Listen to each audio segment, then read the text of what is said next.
Question.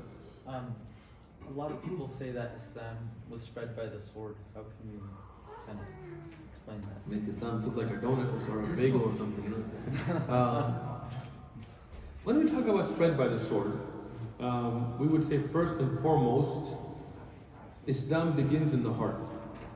Islam begins. Just one second. Shaykh Abu Abdullah, if you can make sure that they get a Quran from me as a gift. I need to keep my word. Okay.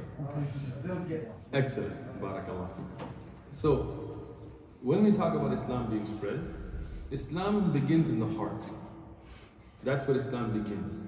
And there is no way I can change your heart with a sword or a gun or anything by force. If I put a sword to your neck and tell you become Muslim, you may say it, but if it's not in your heart, then you're not a Muslim. Secondly, if you look historically, under Islamic rule of Andalus in Spain, for example, or the Islamic rule in Palestine in the time of Salahuddin Ayyubi and others, people that were not Muslims, that were Christians and Jews, were allowed to practice their religion. They were allowed to keep their places of worship. They were not forced, unlike the Spanish Inquisition, where when the Muslims were driven out, the people were killed. If you're not a particular type of Christianity, you were persecuted. You were killed, you were tortured. And that is something that Islam forbids.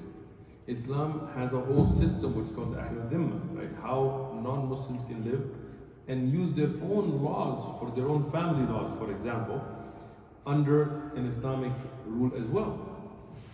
So Islam cannot be spread by the sword and has not been spread by the sword in the sense that people say that Islam was forced upon people with the sword. When the Muslims of India ruled India for so many centuries, Hindus still kept a majority.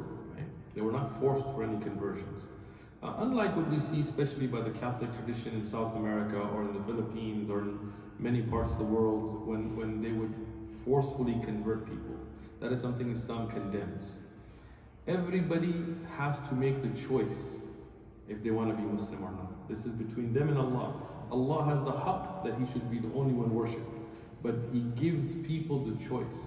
If somebody decides to be an atheist, that's their choice. The punishment or the outcome or the answering to Allah on the Day of Judgment is there.